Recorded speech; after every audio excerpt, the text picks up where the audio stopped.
ribut petir melanda kawasan kita pada bila masa ketika sesuai udaranya dan sesuailah habanya untuk ia menjadi ancaman ataupun tidak ke atas kita setiap hari.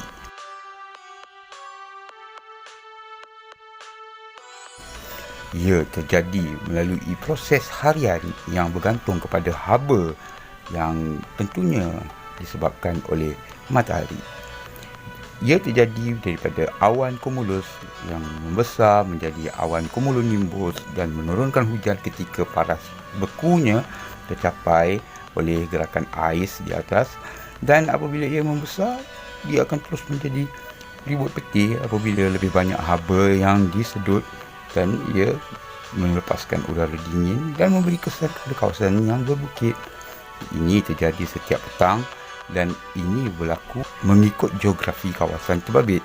Jika kawasan berbukit-bukit, lebih parah kesan daripada ribut petir tersebut. Bagaimana pula petir terjadi?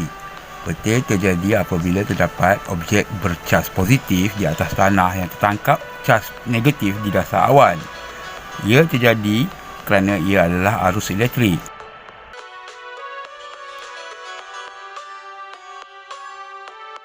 Di peringkat awan cumulonimbus telah masuk fasa thunder clouds apabila hablu ais bergesil dan menghasilkan cas elektrik.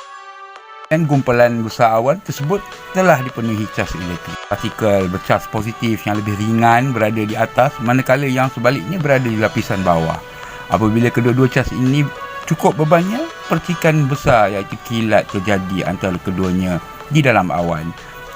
Ini yang menyebabkan ia berdentum apabila udara mengembang dengan tiba-tiba mencetuskan dentuman sonik atau disebut thunderclap.